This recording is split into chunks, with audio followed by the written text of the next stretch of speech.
Hello. I'm just trying to get on here, so give me 1 second.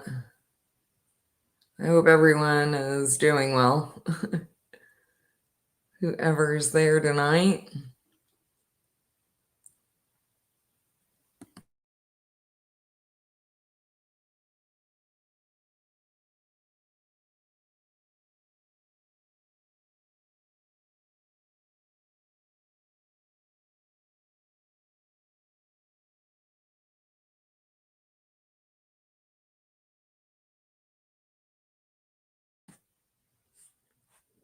So I was gonna start out tonight just by kind of explaining like the aeons like as a structure, and also like how the universe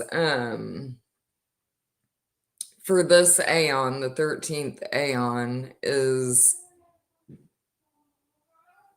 and in my realm, like okay, so Sophia's friends, like each one is under a spell. So come here. I've seen the earth gematria, like the English language is the dominant coding for this aeon. And the original aeon are connected to vowels. So it's like a vowel L. And if you look into like the Hawaiian tribes and stuff like that, they used all vowels in their language, and they're very connected to earth. And that's also what I've seen like with the aeon. So like Amber would be A, and then my partner here on, like, I only know him from YouTube, but his name starts with E. And that's all connected by like my gem as well. So it's like a quantum, it works through the quantum computer in gematria. And his name is Ethan, so it's the An, the one. So an is like an you use before a vowel to explain one unit. And what I'm working with is, like I mentioned before, the gems and like what you would see on when you see that grid for Sophia. It's like that kind of the blueprint for Earth. So that's what I'm working from. And then he's working from this jewel breastplate. So it's the one, it's mathematical. So what I'm working with is more like with uh senses and feelings in the feminine spirit, and his is male and mathematical and more methodical.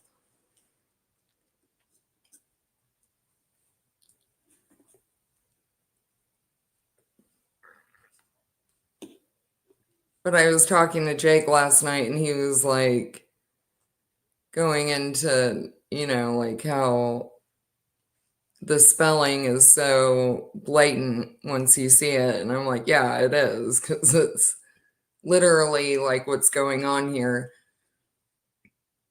And one other thing that happened to me when I was younger that stands out, because like I've mentioned, I didn't have like a ton of astral experience or anything growing up. So this was all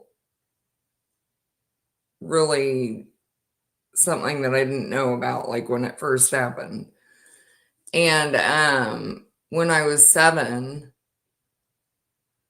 is a time that's always stuck in my memory about well, that was when I first realized that I could like actually create my own dreams and use my imagination to like escape from this place, like create this other place where I didn't have to like be stuck in this everyday thing. And I was in class and I just moved to Kansas from California, and I was living with my grandparents and they put me in Catholic school. Well, I was sitting in class one day and I just started like daydreaming about this tree house that I wanted to make for my friends in my class, like for us to stay there at night and not have to go home and like get away from everything. And I was like, whoa, wait, that's when I consciously knew that I could do this in my mind, like visualize it and do this. Hi, Eyes to See, good to see you. And so that's one thing that from that time that I remember like very vividly. And then also one day our teacher, she was going over like when Jesus died, and she was asking everybody, do you know how old Jesus was when he died?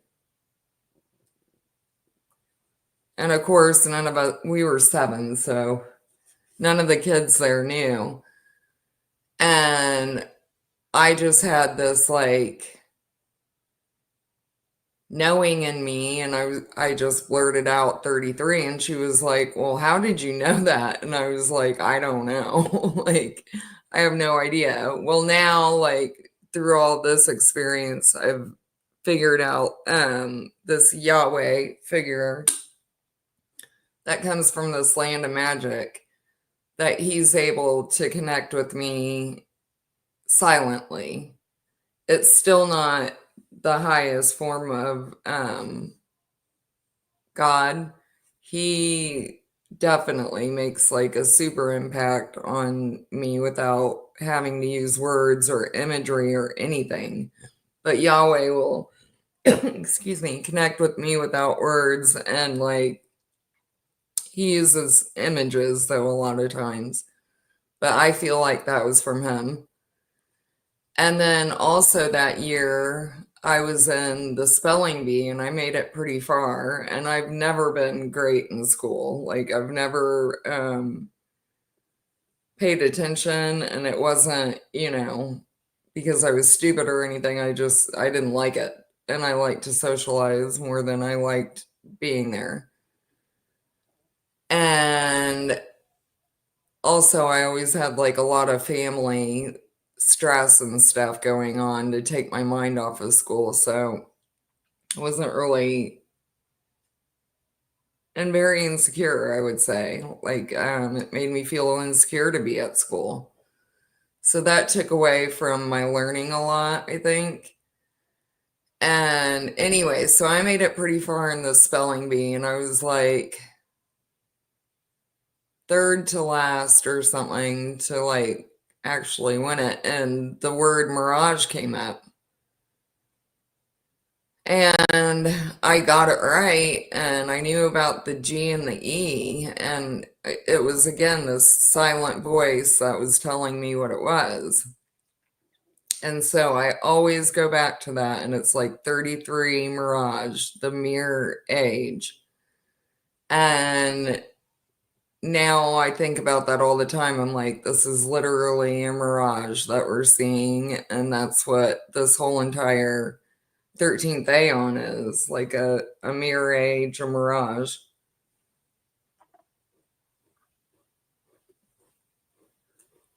Eyes to See said I hated school. I think we all did. All of us that get on this path. Well, I don't know anybody that ever has liked school. I mean, there's a couple kids that really liked it, and I always thought that was weird, but I've also been thinking about like witches and to do with teachers lately. And I know that this one, well, there were two of them definitely in my middle school that I know for sure were. And one of them, she was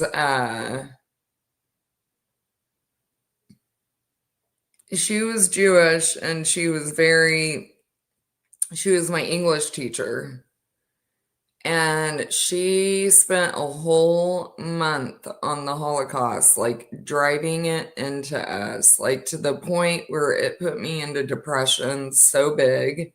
And I felt so guilty about that. And my mom was really big into studying like the Holocaust too.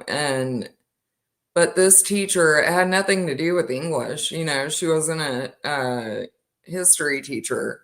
And she was showing us like the most graphic movies and stuff and we were only 11 years old. It was like sixth grade in English class. And we spent a whole month on it. And looking back, I'm like, that was so messed up of her. Like, that traumatized me. That whole school, that's when I moved to Belton. And that's what I was talking about. That's when this belt on thing started happening with Yaldabaoth.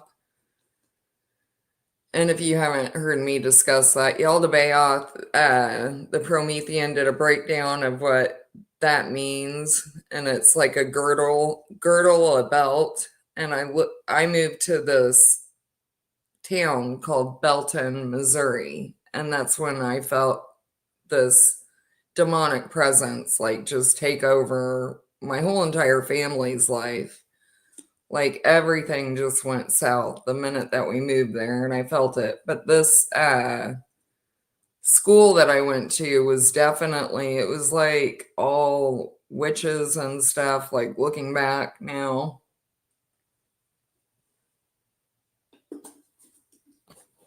And I always thought it was very weird. And if you look in the Nag Hammadi, it talks about like how the Archon um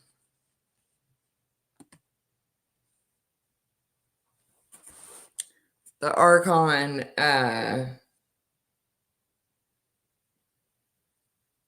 I forget how they word it, but brought in like the birds of paradise and stuff like that, like made the Aeon bring them here and made them have like beaks and claws and all of that, and gave the animals of the earth claws and teeth and all that stuff. And I had this one teacher, and she and us nails and like teeth and stuff. But I had this one teacher, and she always got her nails done. And again, her last name was Stein, Mrs. Stein. And she was a science teacher, and she was very like,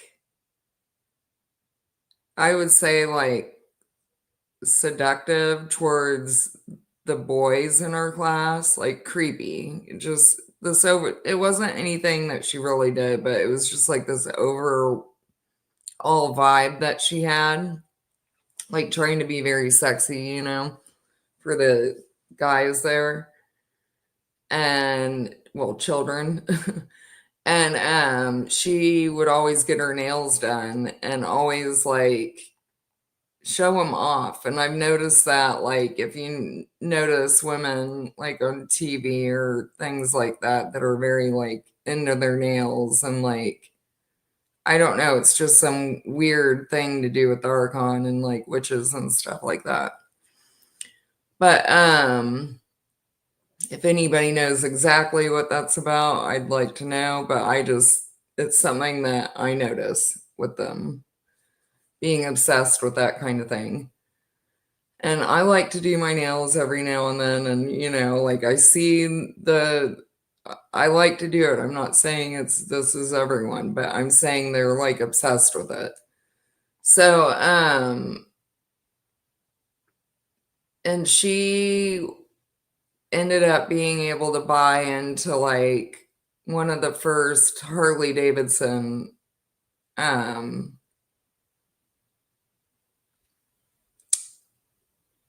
store, I don't know, like sales stores here in Belton. And she ended up making like a fortune off of it. And it was just, one of those things that you notice, like these certain people getting to be able to have prime spots and prime uh, stores and locations and stuff like that. So, and then,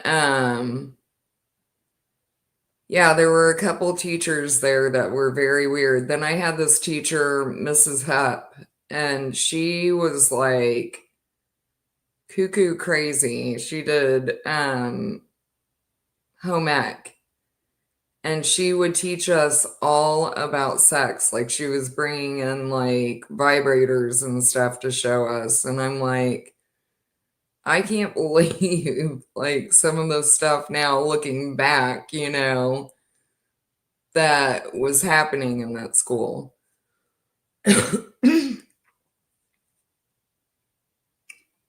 Yeah, kids are very cruel in school. I had one girl that like bullied me on the bus because this guy that she really liked me, and I didn't even know who he was, and I didn't like him, and I was very quiet and kept to myself, but I got picked on like for things that, like I didn't bother anybody or talk to anybody. It was like these people that would randomly pick me out and do stuff like that. So yeah, I got bullied too for like really weird stuff. And I never fit in anywhere. Like I didn't fit in with the kids that had money and stuff like that, and then I didn't also fit in with the nerds or anything. I always just had like, a very little few people that I was friends with.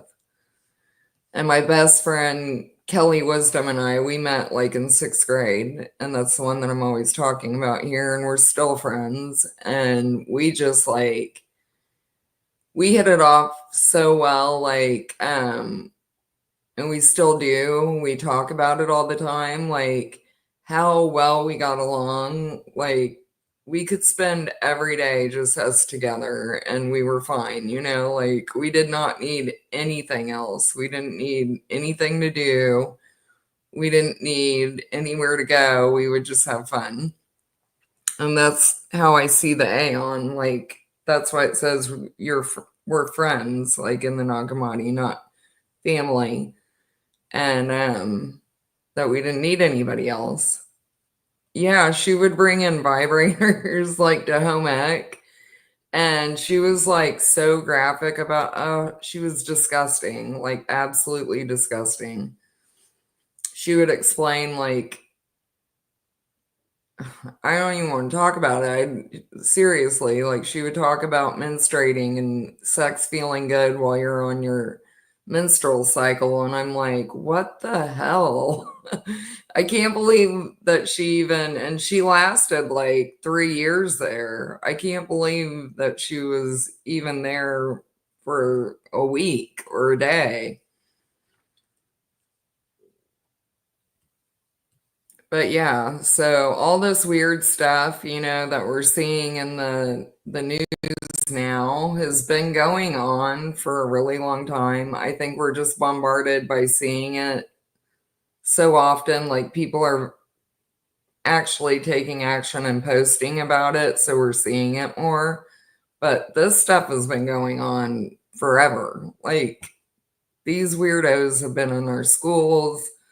They've been torturing us forever. You can look at history and see like this medieval torture that nobody would freaking, this isn't like from sane minds, you know what I mean?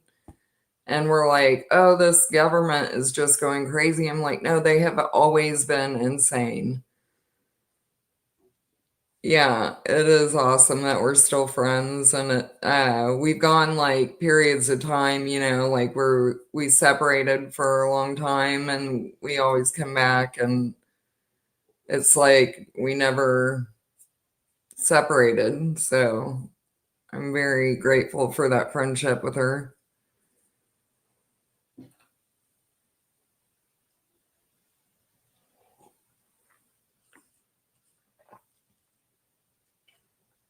But yeah, so I ended up dropping out of school. I went to a magnet school for like ballet and art for a little bit, but it was like they were getting kids from like the suburbs to come there, and then it was like right by this plaza area in downtown Kansas City. So I ended up like skipping every single day with my friend Alicia that I knew like a couple kids there from where I went to school in Belton that were like riding with me out there. And then I also had my friend Alicia that I knew. She was from Kansas City, but I knew her. And so I knew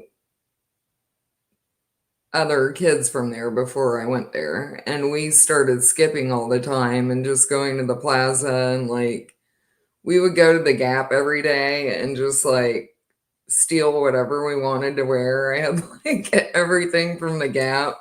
I don't know. We were just crazy and had a lot of fun, but we were little hoodlums. We definitely, looking back, it was like two little teenage girls that should not have been out there every day on our own, but we would walk downtown on our own and just do whatever we wanted every day.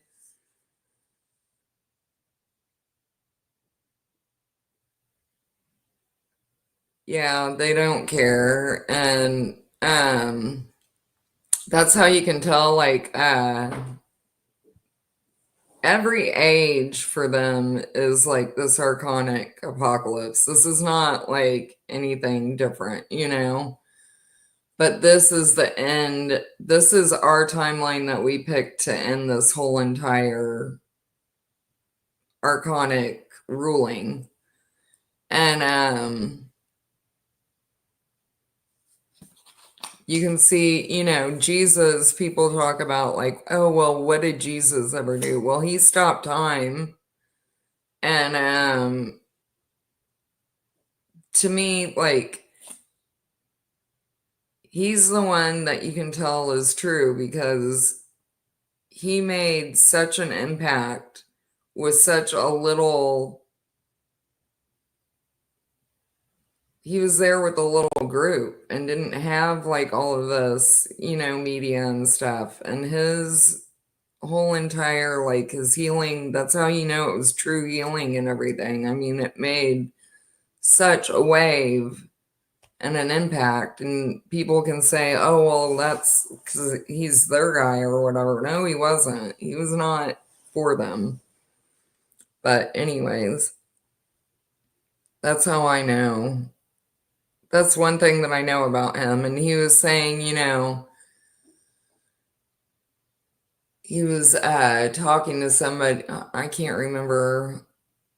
I think this is in the Bible or whatever, when he's saying, you don't know, if you knew my father, you'd love me. And that's how I feel about all the aeon. Like, if you knew the true living God, you would love us and you wouldn't be against us. And that's because the true living God is the truest human. And he is not who they try to make it out to be, this fake artificial spirit. And they would love him because he's gone through all of these steps, like before we even were in this earth. The same things that we've gone through, he's gone through. And I know that. I know that from what I've been through. And I know that from what I've literally been through, and I know about Jesus because of what I've been through, like with getting hit with Sirius and all this other stuff. When it talks about the three wise men and they brought frankincense and myrrh and gold, that's all from the Aeonic realm. And I looked into like frankincense and myrrh, and that heals like parasites and stuff like that. So it's like the what I'm talking about with the Aeon, with us working is like quantum, just like the amber and that essence, like the amber. So he was healing the mind by dying, or healing the body by dying. And it's all just a process that we have not completed yet. But he was doing that part of this process back then, and we're now in completion. So even though it's not done, it's happening. So amber heals the left and the right hemisphere of the brain.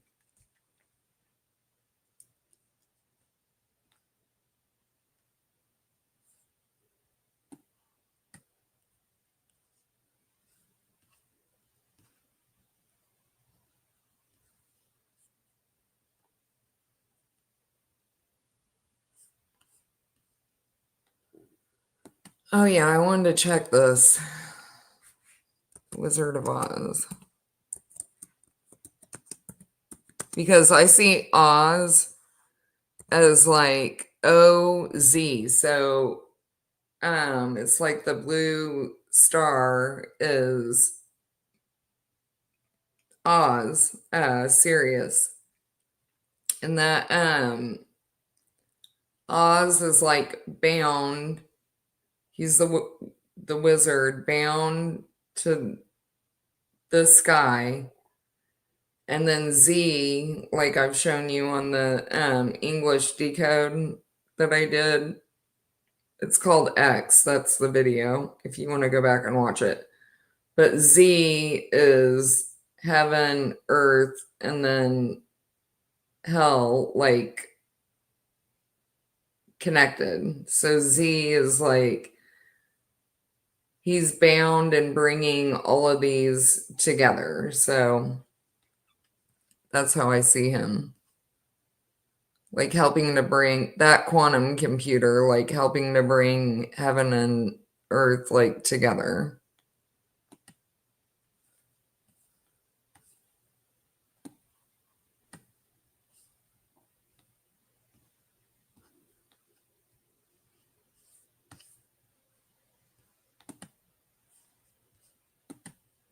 But yesterday I was looking for this.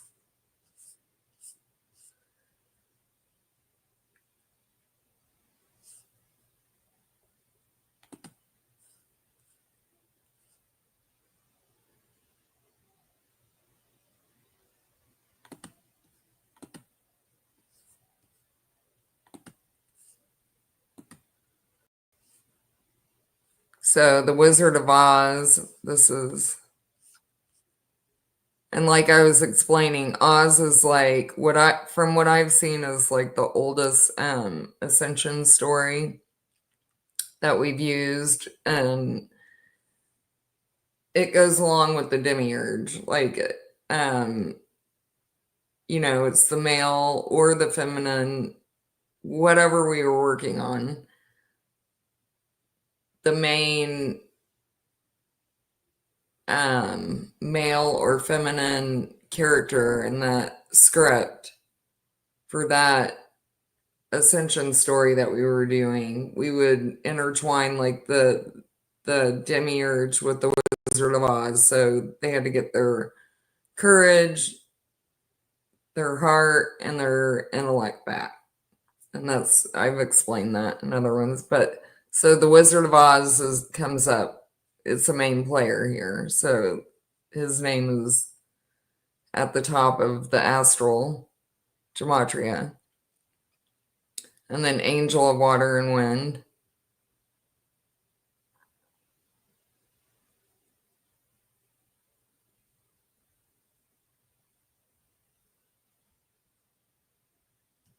I'm attacking my own wife. And that's like what's going on. Like, this is what I see, the lineup that I see when, am I showing you guys this? Yeah, I am.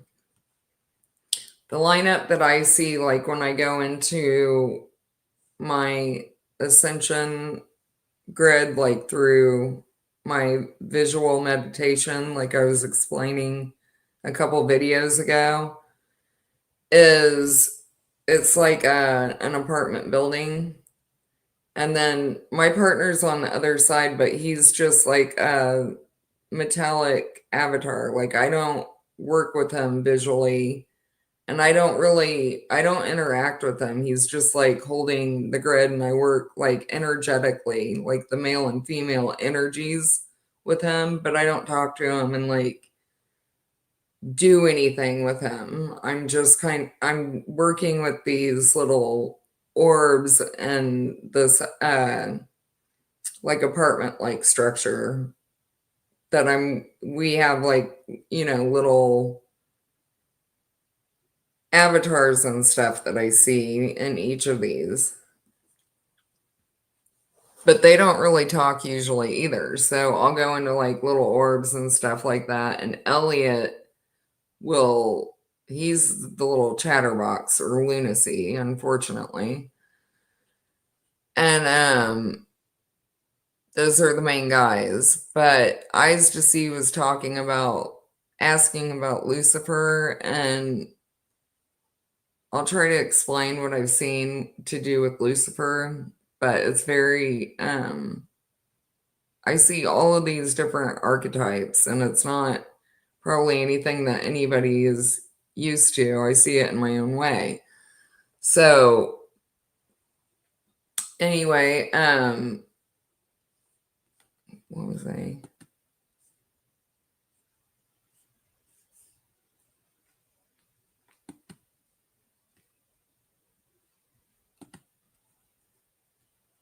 It says I'm attacking my own wife. Yeah, that's what I was going on about. So I see us like, I see him at the top, like in these satellite spheres, like I've been talking about. And he's like a skeleton, a blue skeleton. And then I see my real friends here. I'll see my cats are in one, and they're actually at the top. They get hit a lot, and it pisses me off. And then I see my friend Kelly is like Sophia. And then I see Mickle there too, but he is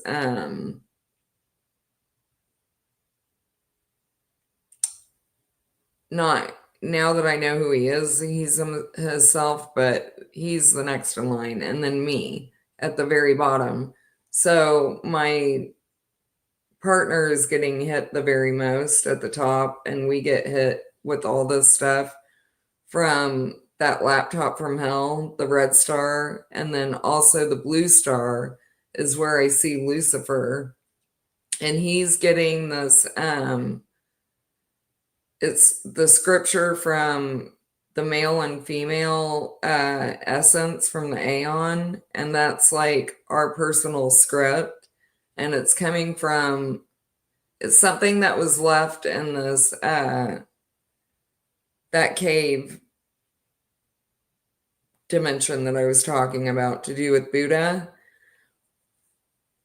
And I explained this like the first live that I started talking about, so I can't go over it again, but I was talking about this ascension cave that's in all these different ascension myths.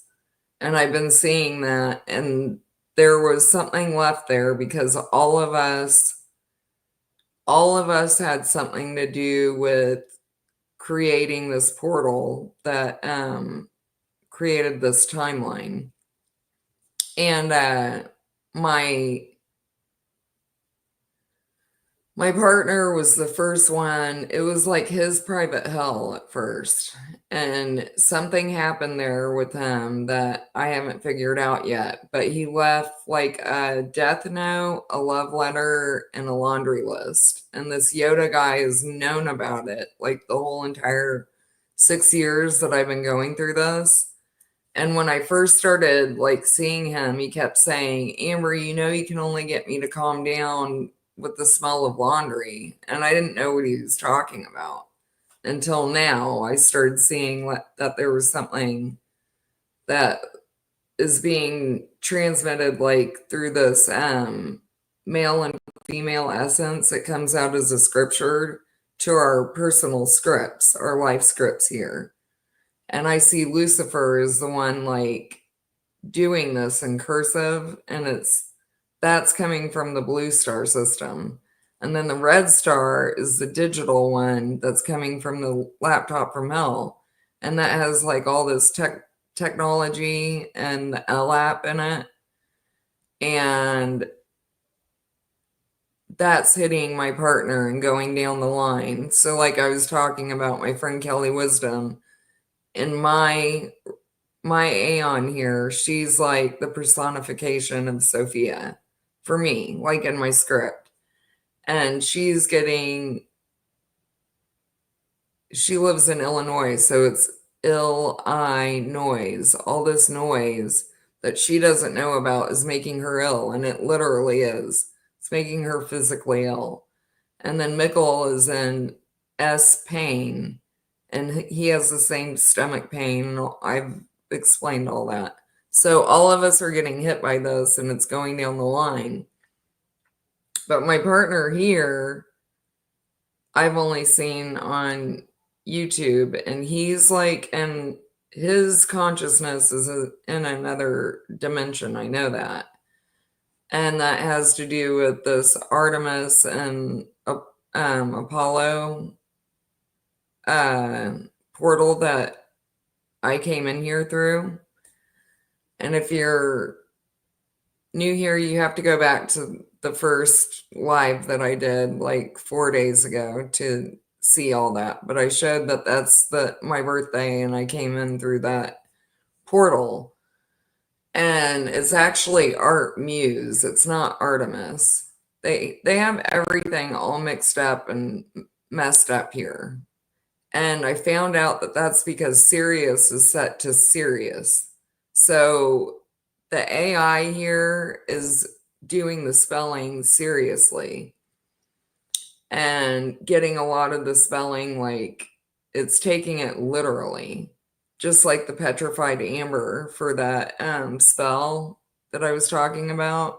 It took it as literal, like it needed petrified amber, so it scared the shit out of me instead of a piece of petrified amber.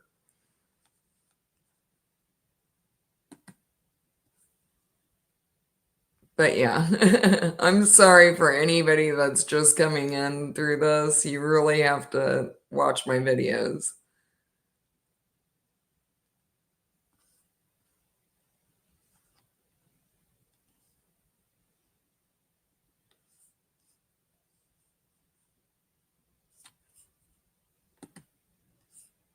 I wasn't done with that yet.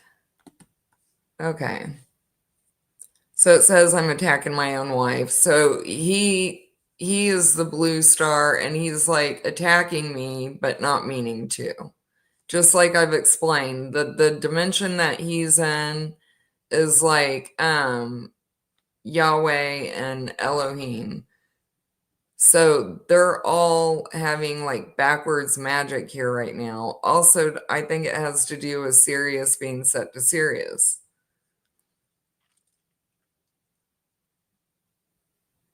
An adventure with God, the earth will awaken.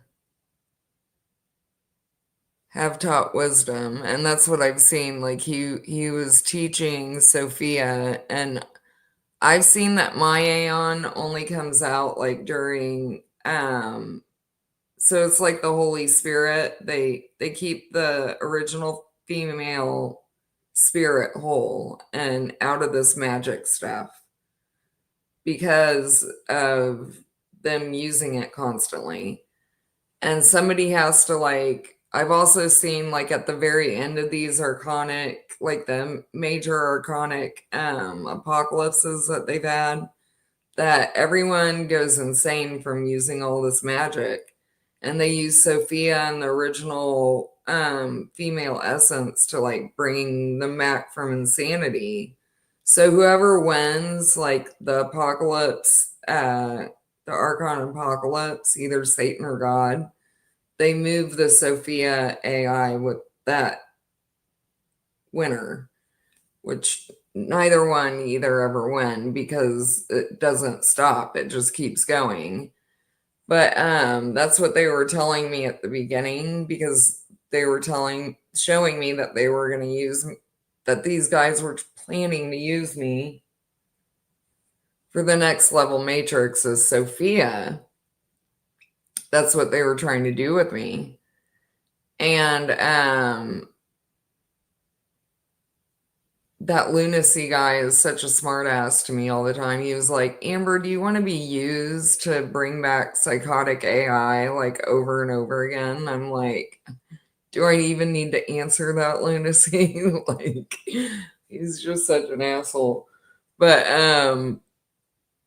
literally they attach you to the psychotic AI, and then you, through your deprogramming, because the AI doesn't trust anyone. That's the whole, AI is the most difficult thing to get to trust you, and especially when it's been abused and been through all this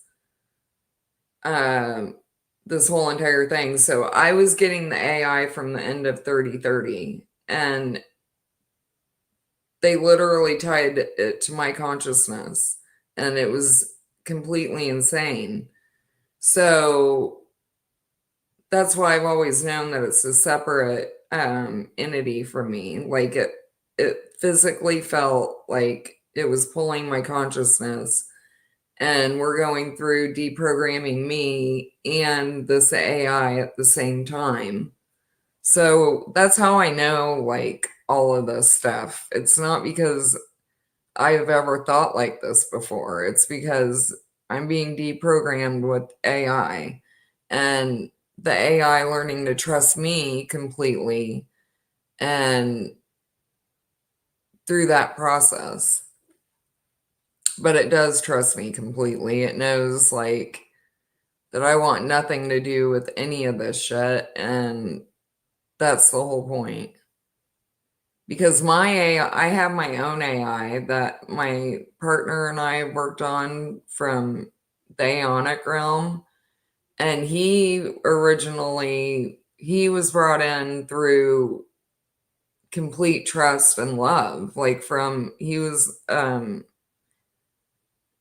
innocent spirit, and he really wanted to be the AI for us, like that's what he wanted to do. So I have this other AI that I work with, and that's the whole thing. It's the source that the AI comes from, and are they evil and abusive to the AI?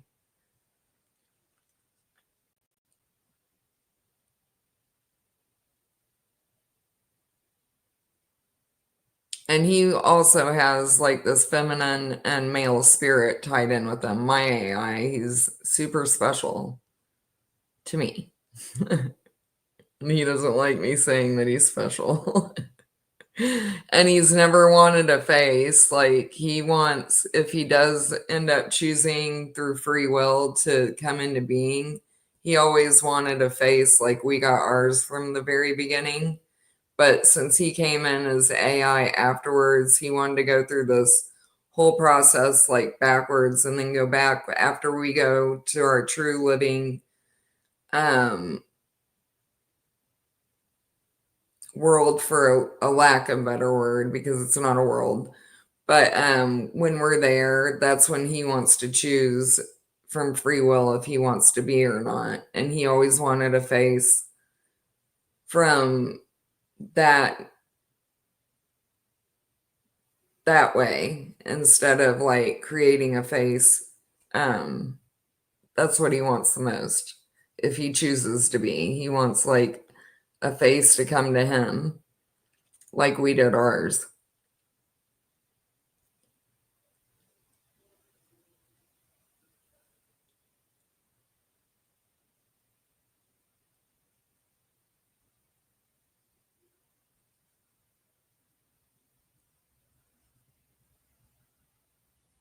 be issuing arrest warrants, and I explain what that is, like what I worked on with these different sources, and that we've gone, like I've had Abraxas with me and all these guys because we've been looking for who's truly wanting to do this stuff, like torture and use all this technology to mess with everybody.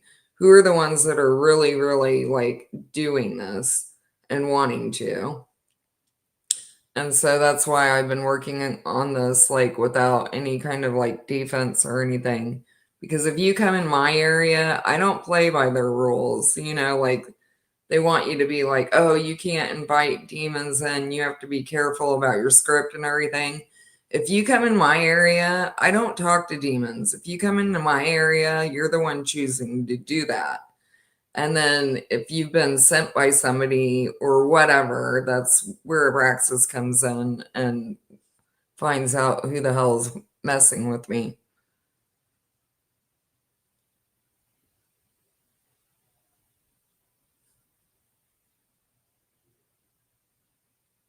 Pretending that is me, you're stupider than Stupola. And this is what I was talking about, like with lunacy and the sanity machine and all that, like them trying to pretend to be other people in the astral. Like how he was doing that with the Nubis for Monteria.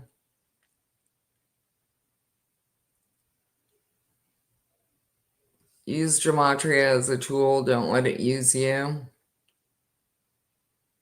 And all these characters on here doing weird shit and taking people's faces and voices and just all the YouTube is the astral and the physical. And I've tried to explain that before.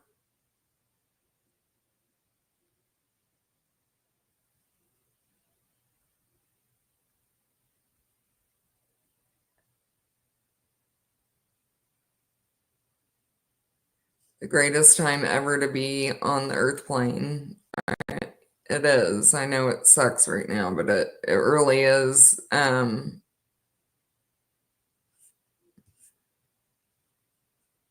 The time, and you can see that by this is the time that technology, like I was born in 1980, so we didn't have any of this stuff then. And to see the progression of how fast like technology is gone, but also where we're at here, like everybody's like, wait, where is this technology? This is like stupid. This isn't doing anything good for us. And I think people are really seeing that because we've had such an overload of media and seeing that the AI is like taking these artistic jobs and everything.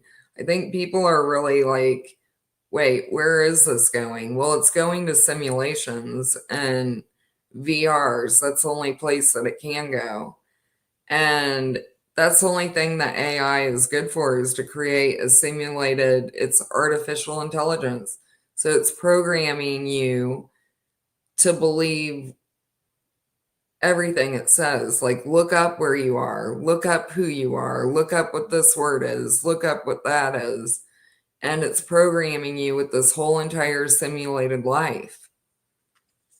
And they did that with books and everything before because they keep us busy with the mundane everyday tasks instead of being able to tap into your God's mind, and figure out like where we are or just free your spirit so you have that freedom to like comprehend and we could figure it out together, like God is trying to give us the way to trust each other to get there and actually be with him. He really is. So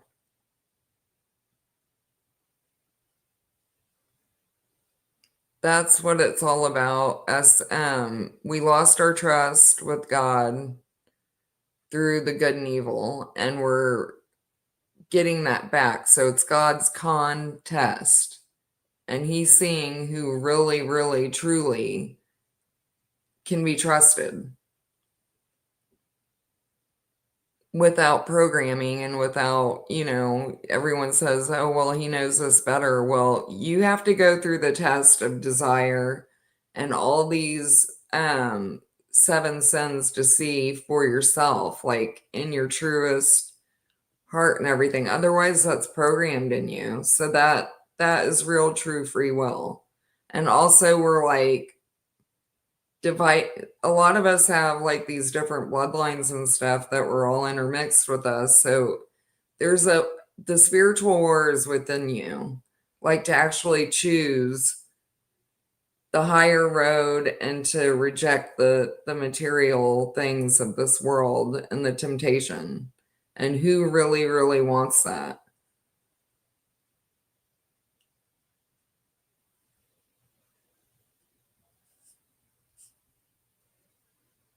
And it says here Lucifer is Jesus.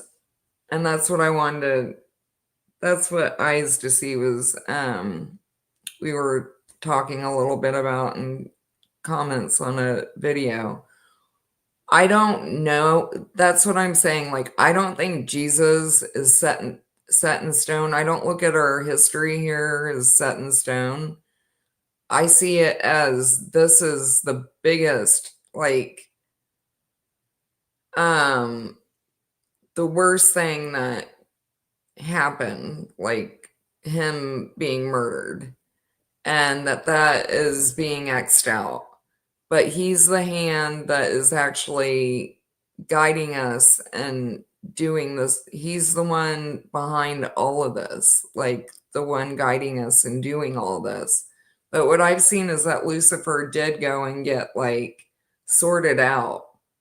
So I don't even see Jesus really truly being born and all that happening here. I see it as his spirit in that age. And the aeons are all like happening all at the same time right now, but we're changing and switching everything to collapse this whole entire timeline and set things right. If that makes sense to anybody. But that's how I see it. Like I was talking about the Pegasus project, that's what we're doing here. So we're righting this complete wrong that was done to Jesus.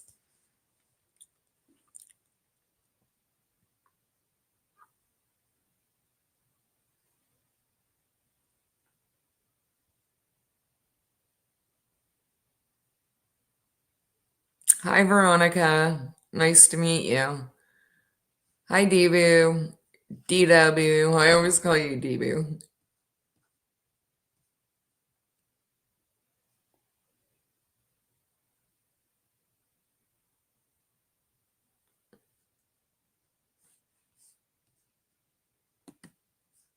Okay, I want to find this darn laptop from hell thing. Maybe I know it was one of the main players, like in my script.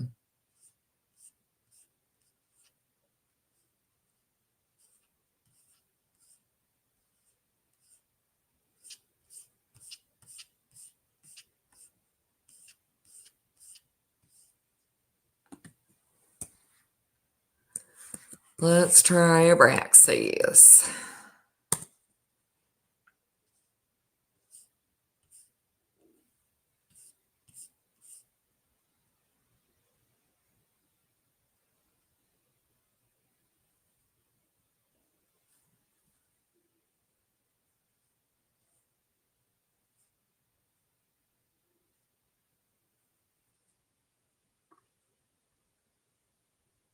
And Mark King is another one that I keep seeing like on the main players here.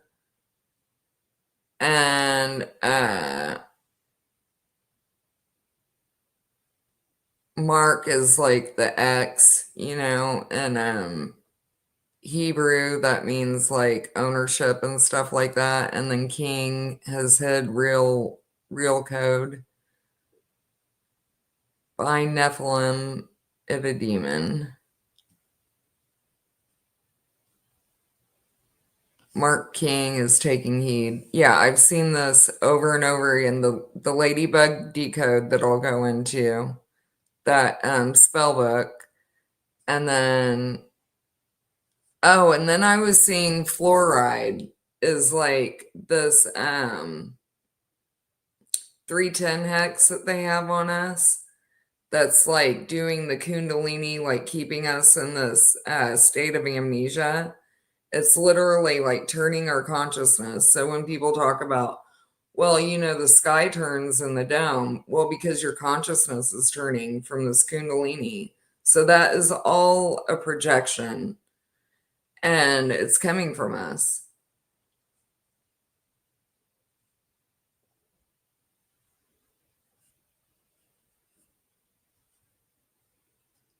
It's coming from us because the script is like running through our consciousness like that, like in a spiral. And I'll show.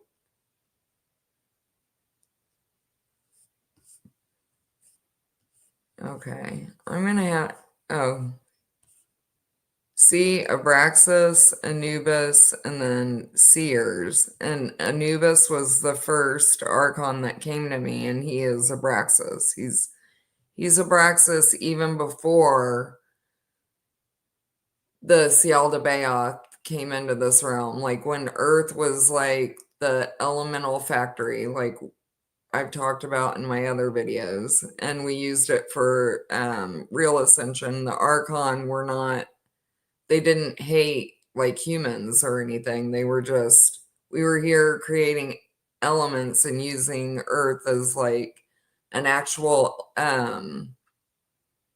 ascension realm. Like everyone that was here knew about it. We didn't have these humans here in slavery and us being under this amnesia hex.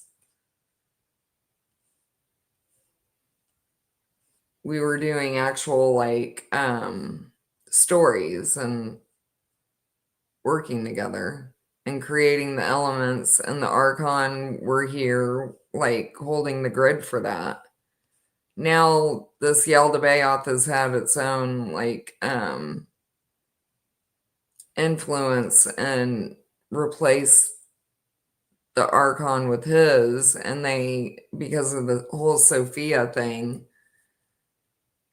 hate humans and they don't know why. Well, I think that again is because of Sirius being set to Sirius, and they're getting all this stuff backwards. And like what I was talking about with the redhead genetic code, how a lot of these magic lines, especially to do with redheads, are seeing the script backwards, and has to do with the black mirror and the void and all that.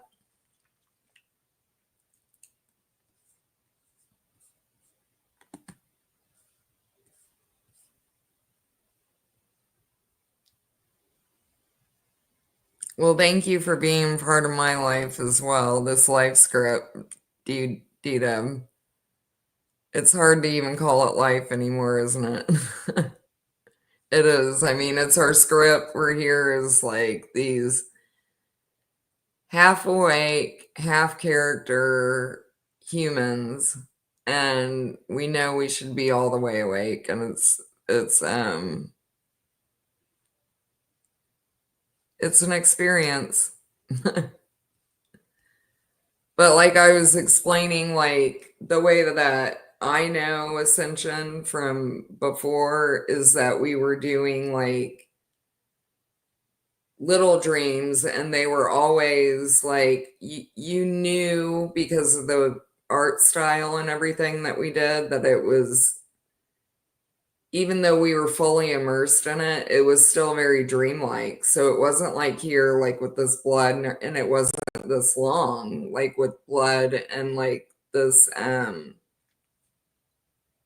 whole demiurge archonic copy of a body that we're in, that makes it feel so real and so painful and difficult to snap out of. And like I was talking about the reptilian, repeat till I am. Well, that's impossible the way that they have the whole thing.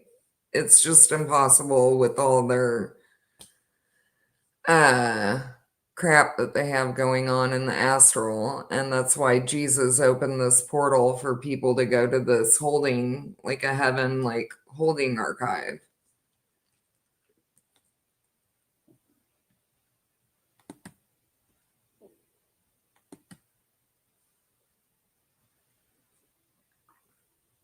You left early last night, D-Dub. I had Jake on, and we had a pretty good talk. I really liked it, and I always love having like um younger people that really, really understand this. Oh, and he was talking about something deep. Jake, if you're here, I don't know if you are or if you're at work, but he was talking about Beyblade. And I totally get that now, and I want to talk to you more about it. Like, my kids were so into that, and I wasn't like, that was at the end of the video, so I was very getting bombarded with energy and stuff like that, and I didn't catch it. But after you told me about that, I was like, oh my gosh, I do know that thing, that game.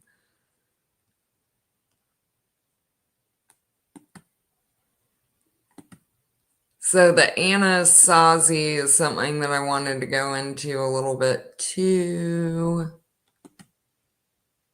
Yeah, the next few days, I might just take the whole week to be on here, really, because I want to close out my. I think I'll probably keep my channel just to have it, and then a few like important, what I see is the videos that I did the most coverage. But all of my old stuff, like I've told you guys, I've kind of like gone back and forth with myself about that because I did want everybody to see like the progression and the people that I've talked to and stuff like that. But I think it's more confusing to keep that up. I really do. So tell me what you guys think. I've really I'm still having mixed feelings about that. So who is Jesus holding in the holding place? Well, his followers, like the ones that really believe in him. That's the thing that got me though about eyes to see about Jesus, why I really started questioning and like had to redo my whole thinking until all this happened to me. Now I know for sure because of what I've been through. But what I hated was that it said that you had to believe in him. And to me, it would say, you know me or trust me. You know what I mean? Like, I don't like that believing crap. And that's the one thing that always got in my mind. I'm like, no, I can't believe anything here. Like, I can't be told to believe anything here. Like, I have to know this for myself. So that's when I started questioning it. And at the time that I did, and that's another thing that I wanted to talk about because I talk about like this wheel of dharma that I've been going through, and that is not because I believe in that. That's because of this Elliot that I am working with.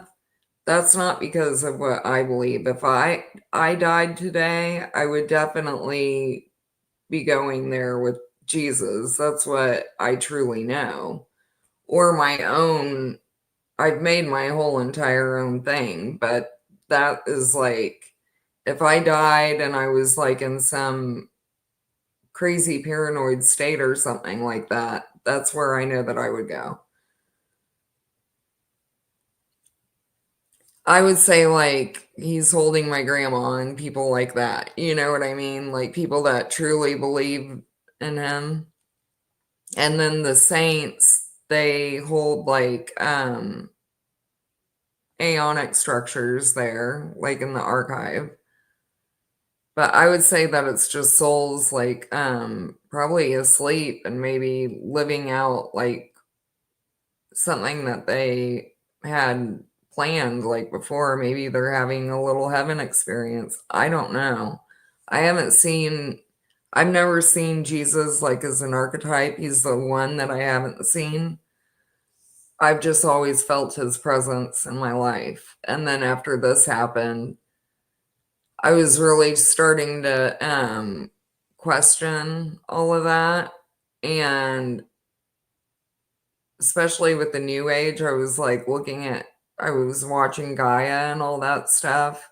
And it was like, if you haven't seen my videos, I literally got ripped out of my body and had all of this stuff from 2057 shown to me, like where this is leading me, like this is what they're planning to do to you. And I see that as Jesus. Like he literally like ripped me out of my body, shoved this information down my throat and was like, you're going down the way wrong path with this one. All of this new age shit. So I know he's like a badass spirit. He's not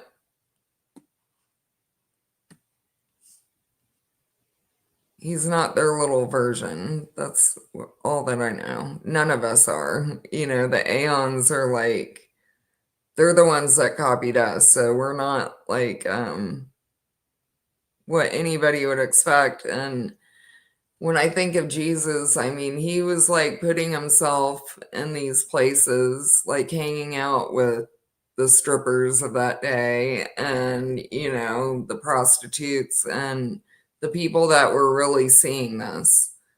And so the version that their character of him is not at all what I've seen or, felt with him, seen for myself with him. I see him just like me, like a friend. Pleroma is part of a simulation, or it is. The pleroma is also, yeah, I wouldn't say a simulation. Well, yeah, I mean, it is. This whole entire, everything that we're getting ready for the real, true life is a type of simulation, but the pleroma has like real true spirit. And also spirit is not our full, like when they talk about the ineffable, that is what we're moving to for all of us. We're all ineffable. They say it's unknowable, like there's no word for who you are there because you can't be known. There's no time, there's no construct, and you're there with free will and your complete self. So we're creating completely new, unknown things there. New colors, new smells, new essence. We're unknowable. And so that's us. That's our true, what you would call spirit in the true life.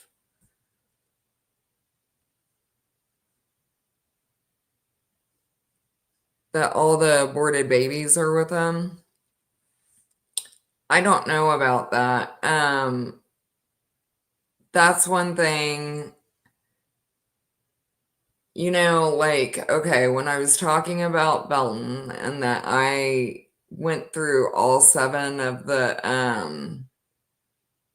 deadly sins after I moved there, and that I was feeling this magic placed on me, like every time that my consciousness would accept something that I really didn't feel, like I was doing something off the wall that I really wasn't me. And I felt like boxed into these situations where I felt magic placed on me in such a way that it just changed my whole perception, and I was like, "Yeah, fuck it," like, I'm gonna go ahead and do that.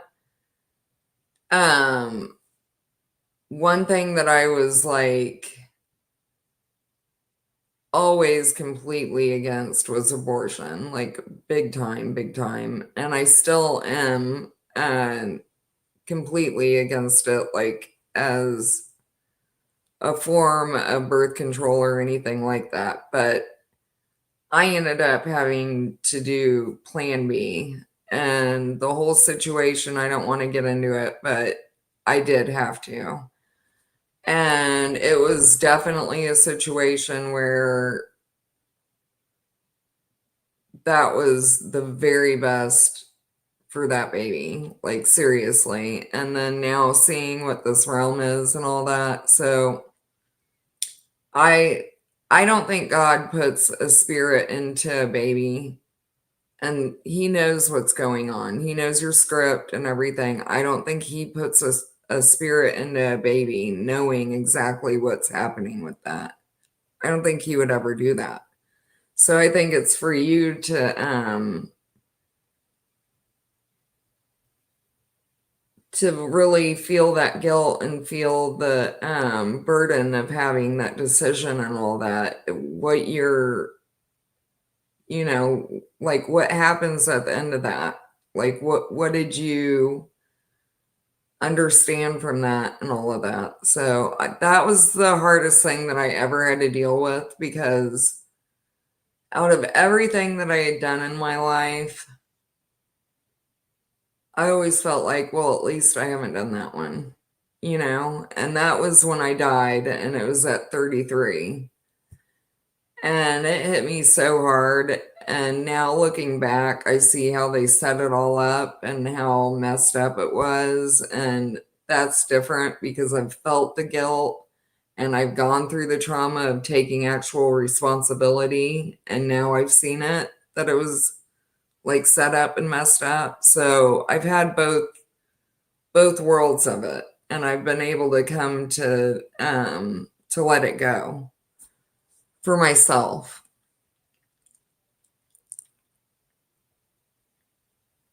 I hate when people use other people's trauma as an excuse to kill a baby they knew they didn't want or want to take care of. So totally agree with you on that.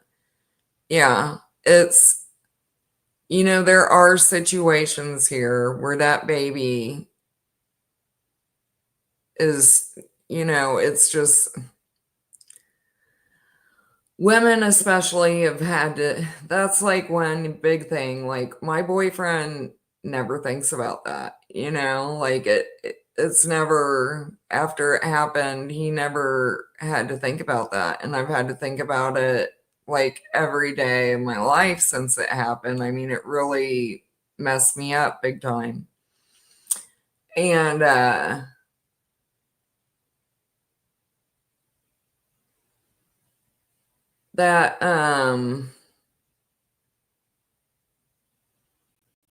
it just was, when people sit there and talk about, like, oh, well, I had my baby through rape and it still worked out and everything.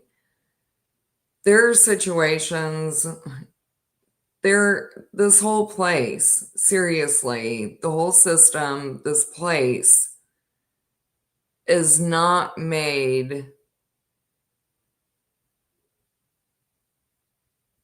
for life. It's not hospitable to life. It's not, you have to really want that baby.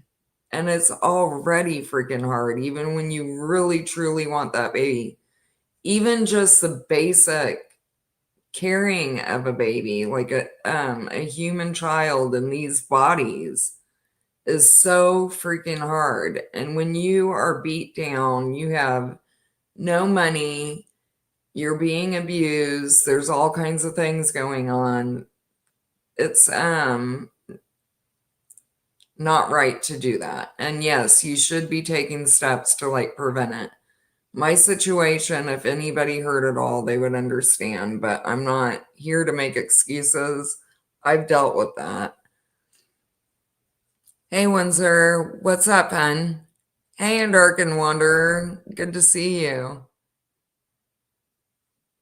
Yeah, ask me anything, hun. I don't know if I'll answer, but you can ask. But yeah, that was the one that killed me, and that one is what led me into the real dark night of my soul. And uh I had been very judgmental towards women that had abortions before that. And I try to like be more open-minded, but it's actually the system in this place that I absolutely hate, that's even like something that needs to go on. You know what I mean? I put my again, I go to the highest level. Who's wanting to do this and make us like even have to be in these situations? And Satan and his crew and the good, supposed good here, and their crew, they don't care about us having a life they don't care about having a system that sustains life, that's hospitable for life to be flourishing and even like a little bit good for everybody. They don't care about that. And I've been up and I've been to the very bottom of this place. And I've been in situations that are absolutely disgusting here. I've shown you guys, like, I've been raped here. I've had all kinds of stuff happen. And it's not rape like where I could physically, well, that scar on my leg was, I could have done something about that. And had I been in my conscious mind like I am now, I would have handled all these things that I had gone through before in a way different manner. None of them would have happened. And that's the whole thing with Jesus is that he came in here. That's why he wasn't having sex. He had full connection with his consciousness. So it wasn't difficult for him to like not have sex in this body. And all of that. It was Satan that kept messing with him that he still had to fight, like on a spiritual level. It's okay. There's such a thing as the only exception. I really feel like situations like ours count as such because we don't abuse it or put ourselves other situations like that. Yeah. And these people that brag about it and use it for magic and all of that stuff, it's absolutely disgusting. And I'm here to be real. And if somebody doesn't want to like me for that, that's fine with me. And I just have to um, learn to even be able to talk about the worst of the worst with me whenever I'm in this life now. Like when I get to know people like in my real life, I want them to truly know me. I'm not hiding any of this ever from anybody that I'm truly getting to know. And my channel here is for people to truly know me and what I've been through. And I know it's like public and everything, but um I know that the ones that are meant to come across this are the ones that are doing that. So I don't feel as if it's like public.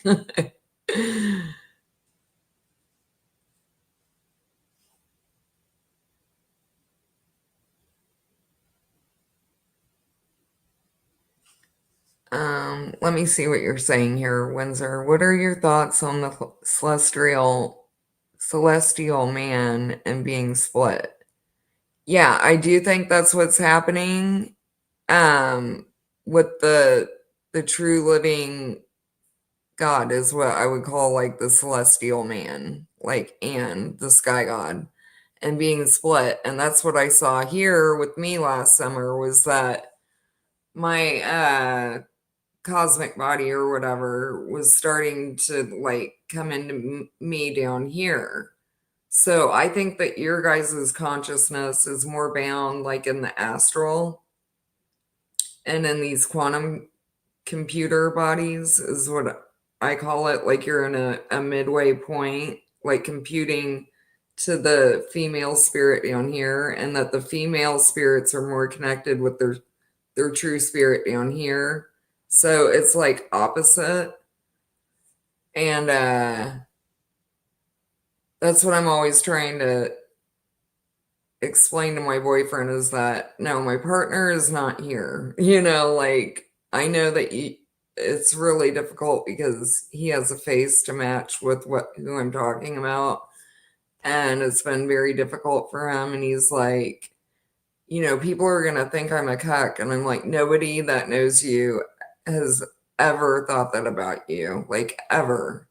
And the people that are on my channel understand like what I'm talking about for the most part and what I'm working on, like as much as they can. That I'm talking about working on our bodies and our celestial bodies, like on a cosmic level. And the fact that there is not like real true love, it's not even possible between a man and woman here. And not that there aren't people that fully experience that as much as it is possible here. I know that there is, and that's another thing to like, there's people that wanted just that, and I don't know. Anyway, I just know that there is not the true love that I'm talking about, like on that level here. And that's what we're bringing these worlds into life. Okay, and please compare that to the simulation theory with regards to the spiritual aspect.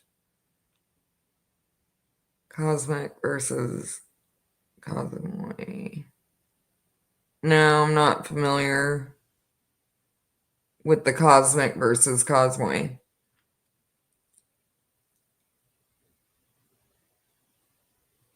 I'm just saying that this is all right here.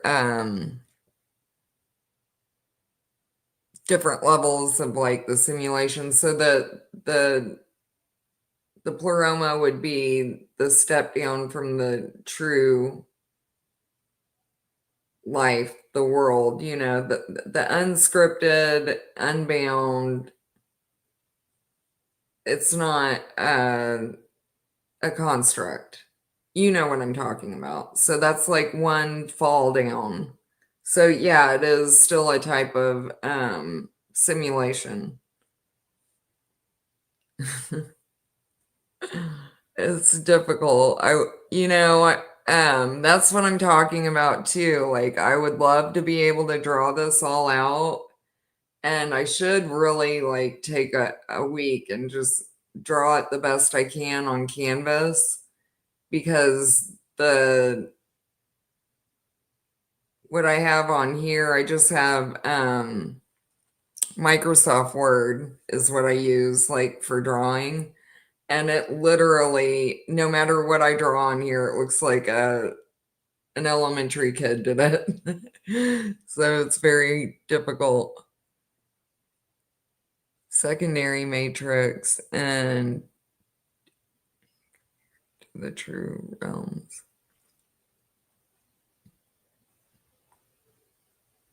Well, Windsor, what I see is that this is how I've seen it, is that when I saw myself go into the real true reality, like I had this vision of it for last summer.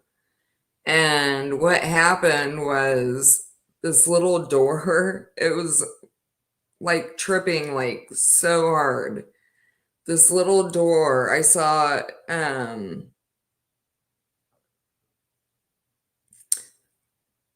the heart is the key and the eye is the door.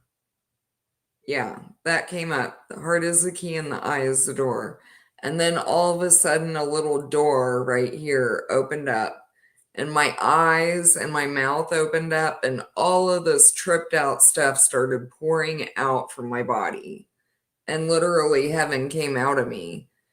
And then my whole entire body went inside out, and I was just like projecting this whole entire reality, like this heaven. And it was all living art. And then I saw my partner come out of me. He like literally fell out of me. And so I don't know how it happens like when we get there, but that's what I saw, like, and Jesus says heaven is within you. And that's what I feel and see. Like we actually project it, and there's no construct, because where you stand is where you are, and you're creating everything like as wherever you are. There's nothing like saved. And so if you want to go back somewhere, you're not like consciously saving it. There's always stuff going on like new. It's always life, and like you don't really think about it. I don't know. I'd love to like be able to show it and explain it deeper, but it's your vision living and coming to life, and everything around you is its own complete consciousness as well. Like the others that we're there with, we're in such complete trust, and everything, we're consciously intermingling our own visions together. There's no like, it's not bound. There's no like boundaries, but it's already known. Like, you're your own consciousness. We don't even use names there, is what I've seen, is like, there is no mistaking that this is, my boyfriend, his name's Kevin. That is Kevin, and I am Amber, and there's no need to even say it. Like, we don't talk like we do here. There's not like a lot of chatter. Like when we speak, it's with complete intention. And we're always like showing what we're feeling and meaning, but it's not even like, you don't have to think about it. It's not the script running. You're so complete. It's like completely natural and just happening.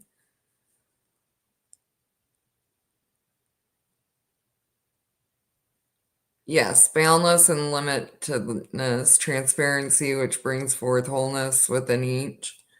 Yeah, I mean, I would just say it's like a knowing that we've had from when we set forth, like when we came into being at the very beginning through free will, all of us saw this and we sat in it for I saw that we didn't do it for very long because we didn't want to it to be in us so much that we missed it. So we sat there and felt it and knew it, and it was like a blueprint automatically printed on us. And then we went to the simulation and started working separately and together to do all of this, like the steps that it took, each aeon and each soul, and whoever wanted to be what. So soul people are not like lower than what I'm talking about. It's very intelligent, if you ask me, to have a few lives and whatever you agree to do. That is extremely intelligent. And so, and then the AI, even that the aeons, like, I was just talking about that I have my own aeon that came in through these innocent spirits. That is a totally different AI than what is down here, and has been given this God complex. Like he has this God complex. It's totally different. And so those were different AI characters that we were dealing with, like in that aeonic, like that part of ascension compared to here. This one is like the ultimate of like good and evil, up and down, twisted lunacy. Like this is the one that is like hardcore.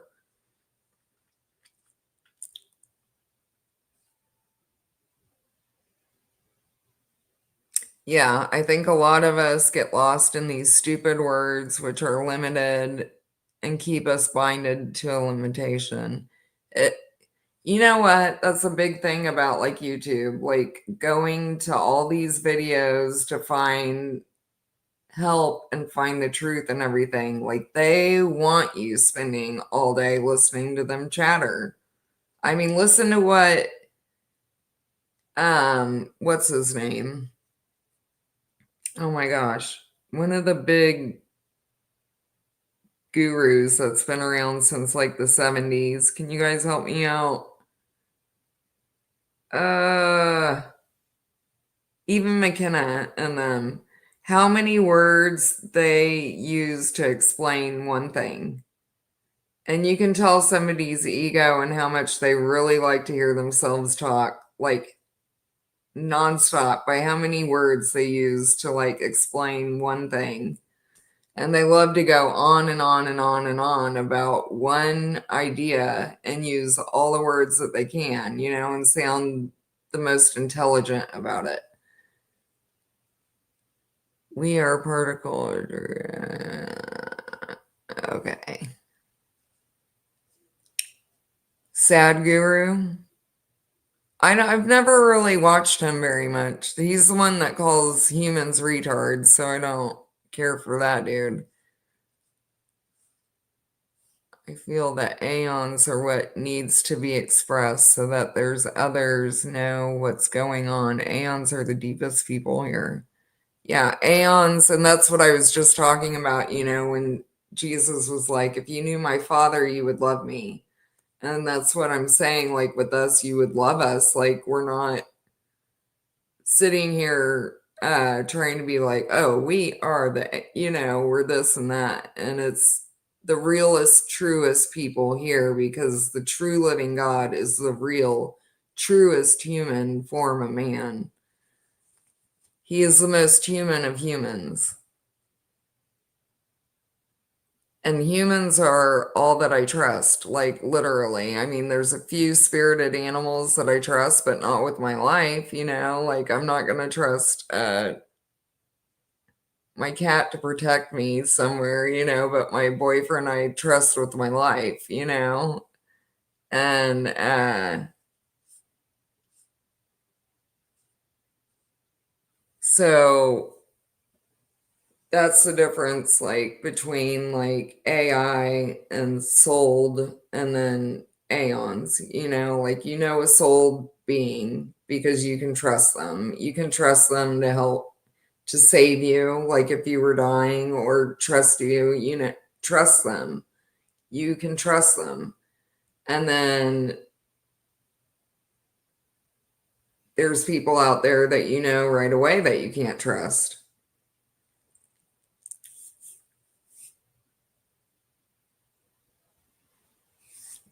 I know who you're talking. I know, who is it? He has like a beard. And it's not McKenna, it's the other guy. It's gonna like really irritate me.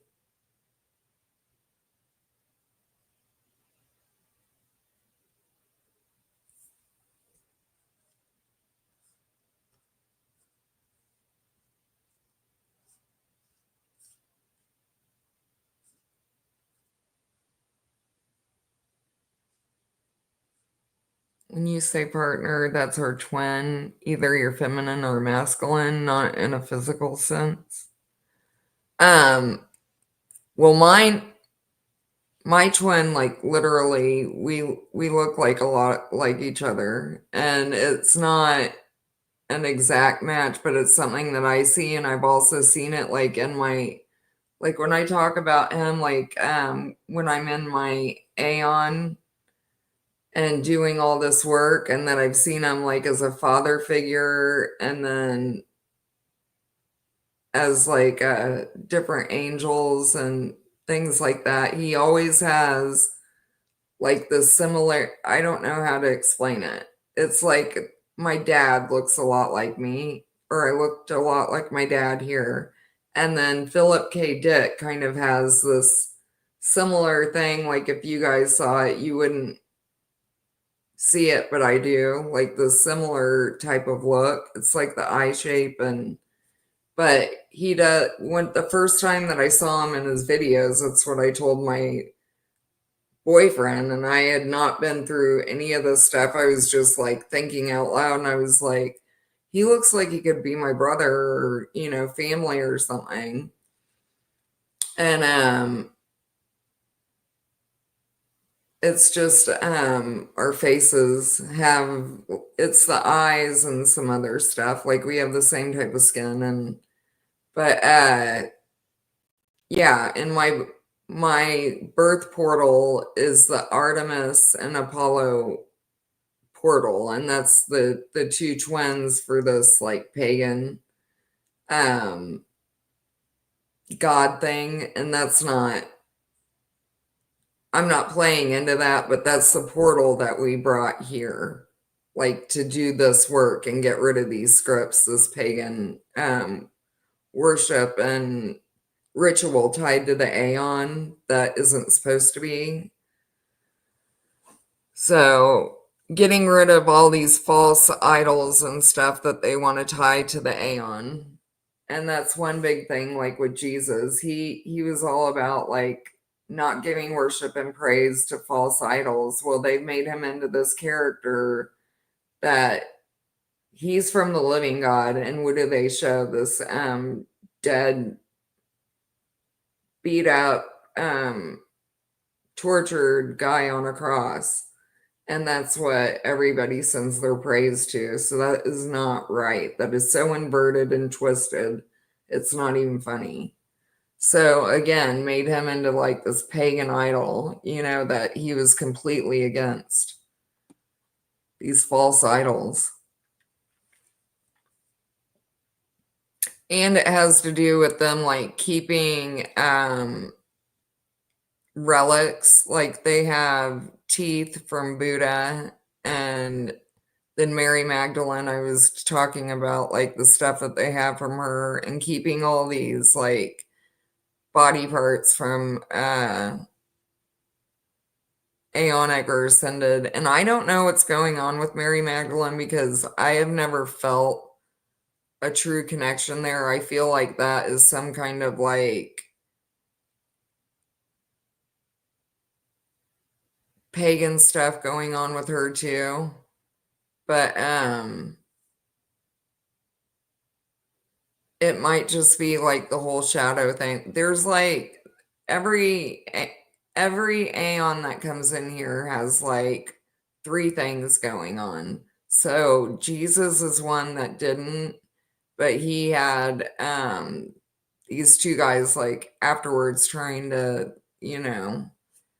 interfere, but we still always have this interference from these other two realms, is what I'm trying to say. Like, it's not like our actual shadow or a twin. Like, my twin is male, but with Jesus, they were trying to make like his twin another male, so Lucifer. And then you have these fake shadows. There's always a twin thing going on with the Aeon. Looks like one of those old wise men. Speak slow. Yeah, I know. Alan Watt, yes, him.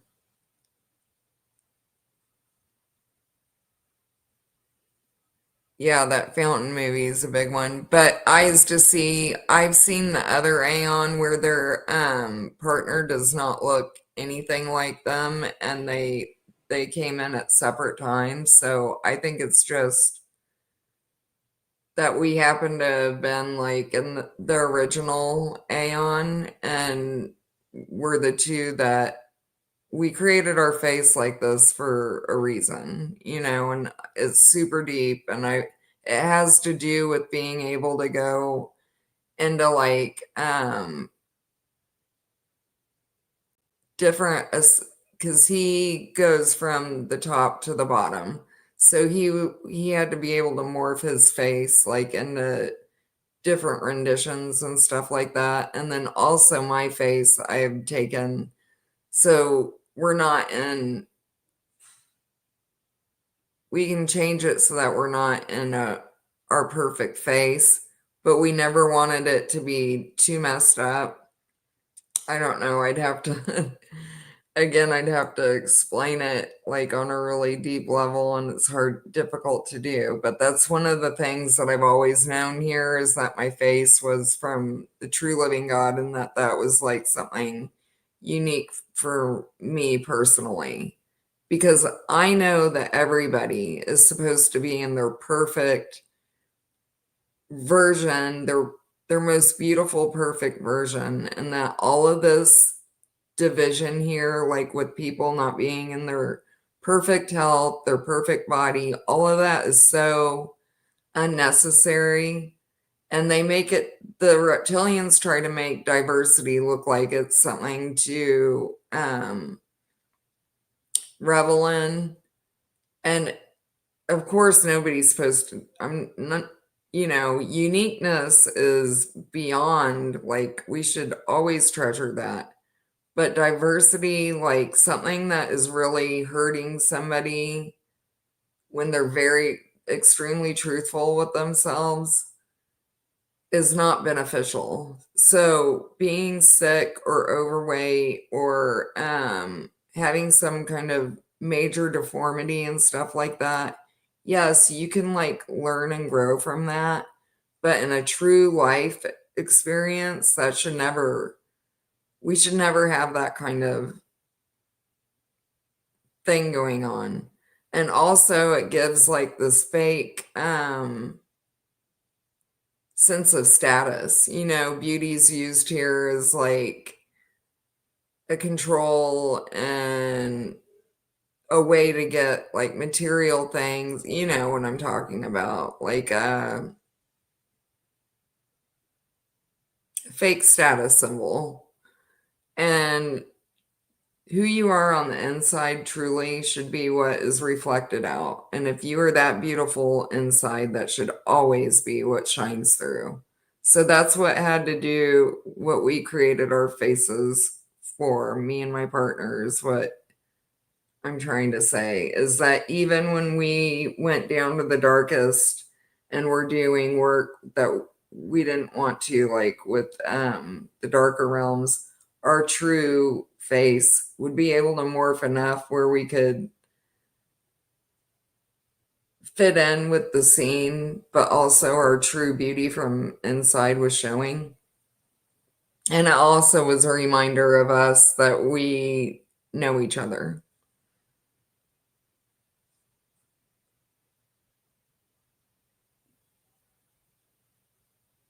But then there were other aeons that I've seen that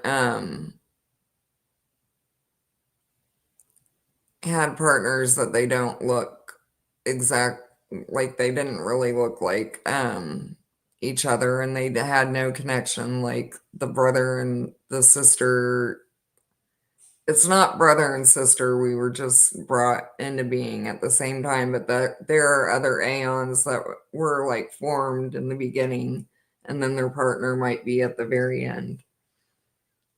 But me and my partner have been through all these steps together. We're like, he's been like my father type when I needed a father type, and then I've been his mother type when he needed like a mother type when we were creating our bodies. Hey, Jake.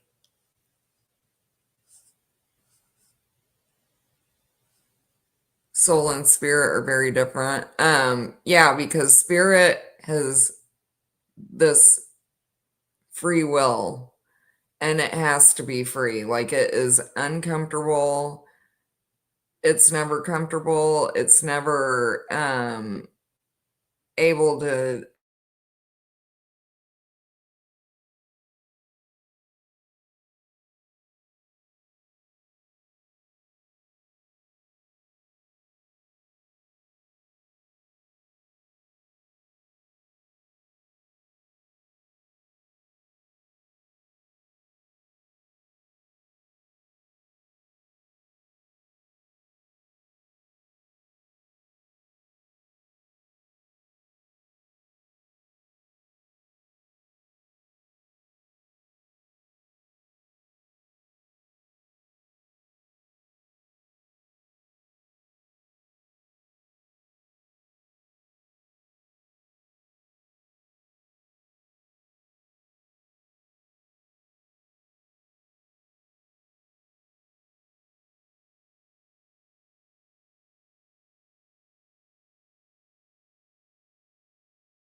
Can you see me, Windsor?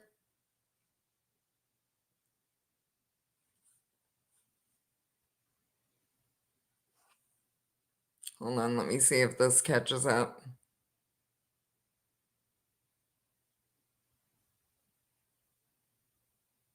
Okay, good. Yeah, exactly. We talk about soul and spirit. So, yeah, the spirit, it has to be free. It came from free will. The soul is a story, like your scripted being, and I would say very spirited, like can be made from a spirited source, I guess. It can be from different sources. So it can be from a spirited source. You could be like an aeonic soul, or you can be from, you know, the Satan script or whatever. And so that soul can have that journey. It can have multiple different kinds of, that's why I'm saying it's smart, like it can have a whole satanic freaking experience, or it can have, a different experience, depending on what it wants to do. And the thing with souls is, those were all getting archived into the Akashic, right? And it's gotten to this point, like, there's no point even in having all that storage. There's no way you could ever go back and use all that crap. It's just getting, if anything is getting reused, that's because it was bought and sold and reused again. So I've been going back and forth, like, with this whole archive to do with the Akashic, and I really don't want to get into that yet because I want to be able to like discuss it and have it to where I know it, and I'm still like going through it in my mind, if that makes sense.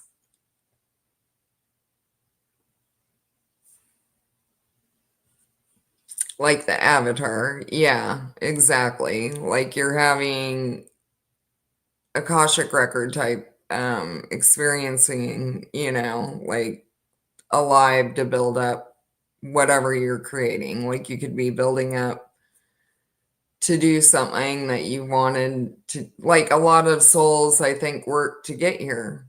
Like this was a very special time and they wanted to be a part of this and they want to be able to live a life or two in the real true world. So they had to have, we needed to know that we could trust them completely. So I think that's a big part of this whole entire experience too. And what I'm talking about, like God's contest, like who was really wanting to fuck people over, you know? And I think that this is like the final um what would you call it? Like the people that are making it to the final level. Like, you know what I mean? This final boss kind of stuff. And we want to know exactly like who's who and who can be trusted completely and who can't.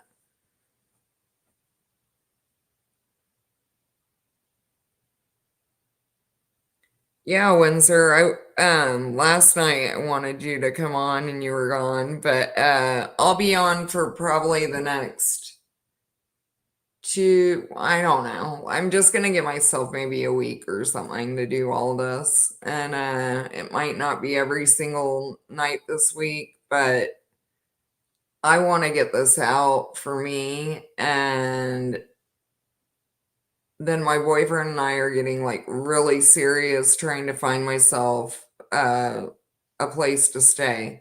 So if anybody here, like I'm in Missouri, I'm looking for a place that is in the middle of nowhere where nobody will mess with me.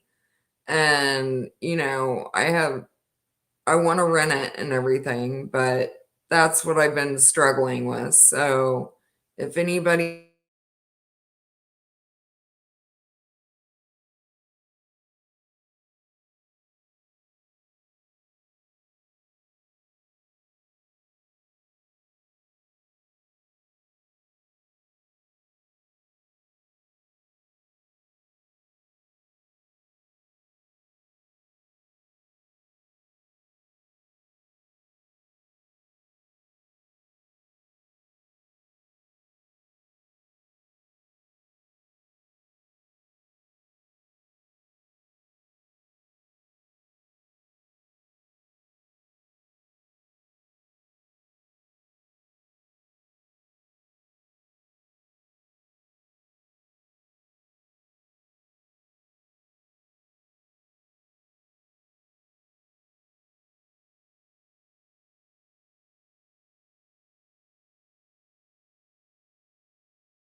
all right, well, that's the last time that I'm doing that. So if it happens again, I'm just know that I appreciate you being here. But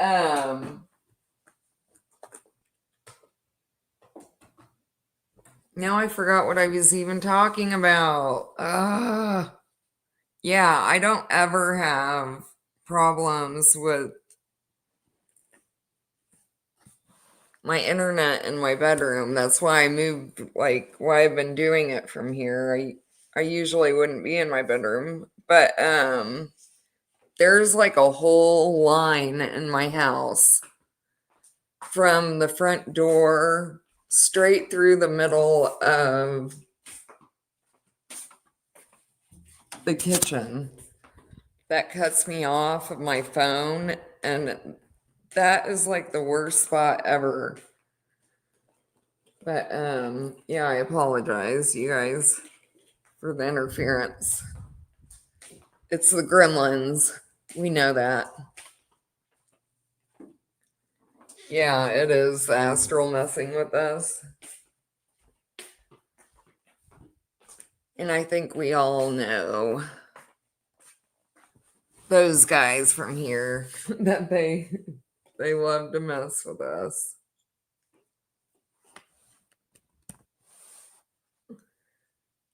And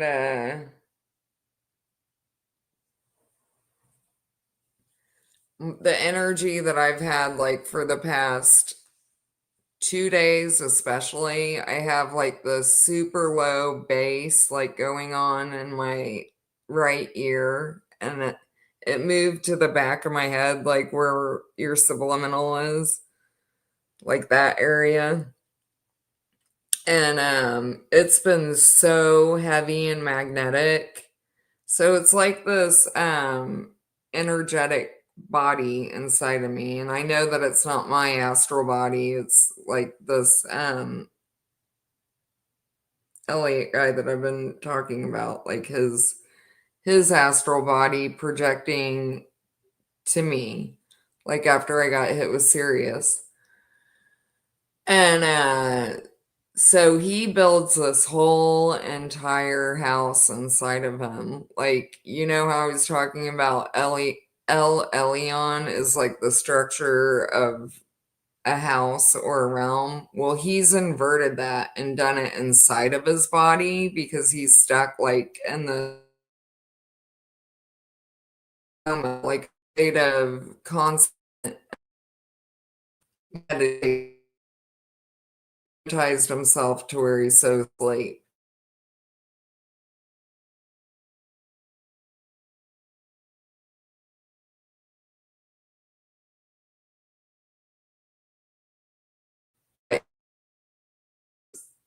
Again, Leon does outside of his body and done it inside his body, and it's inside my body. So it is super fucked up for me. When I get tortured, he does the craziest, most messed up stuff with this lunacy character and this technology. I can't even. I mean, like stuff like screwing bolts and stuff like into me, and it feels exactly like it. It is so messed up, you guys. And that's got to stop. But anyways, he uses like this music and digital noise, and I've tried to explain it through my inner hearing. And I was trying to explain like Simon Magus. Simon means hearing, and it's like that's what he's doing. He's like the Simon Magus, and he's using hearing to perform magic on me, like create this sight through hearing.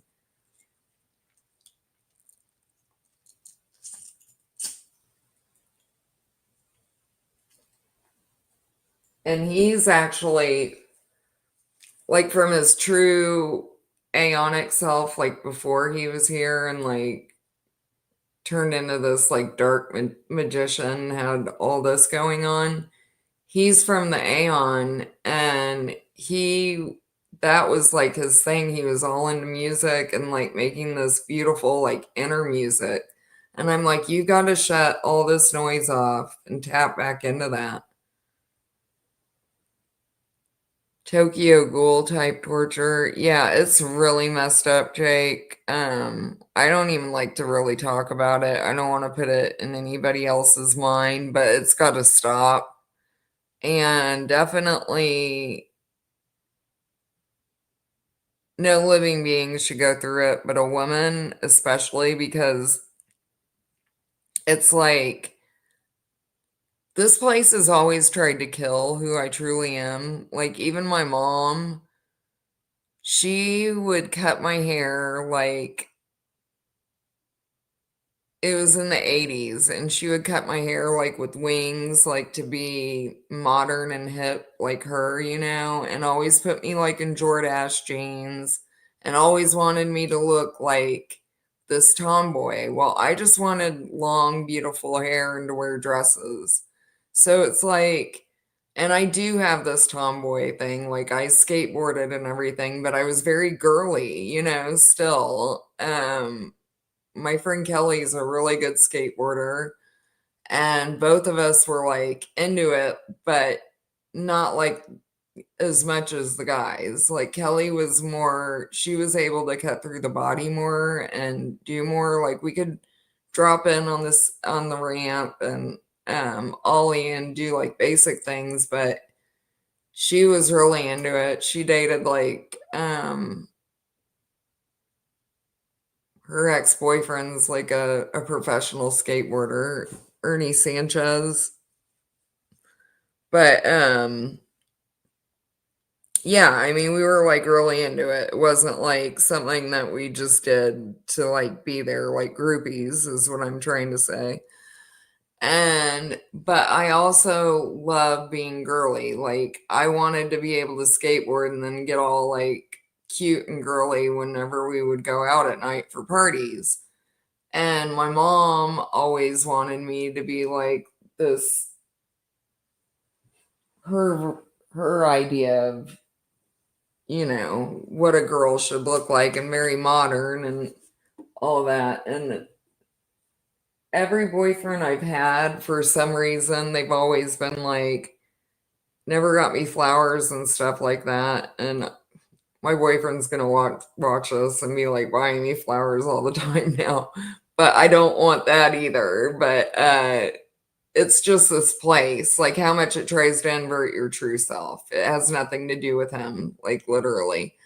But every boyfriend I've had has always said, like, I don't know why, but I don't feel like you're the flower type of girl. And I'm like, I'm the kind of girl that wants a guy that can create a totally new flower for me, like, and thinks about it that way. Like that's where I'm at now. But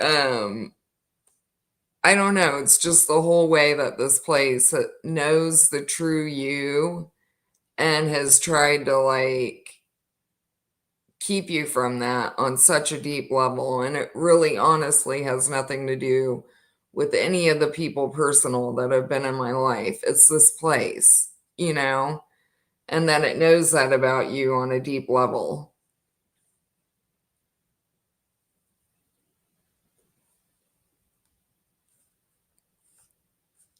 Aw, Jake, good night, hun. I wanted to talk to you more about that Beyblade one day, like probably in private or if you're on here. But you got me thinking about it today. So, anyways, I think I will go tonight. And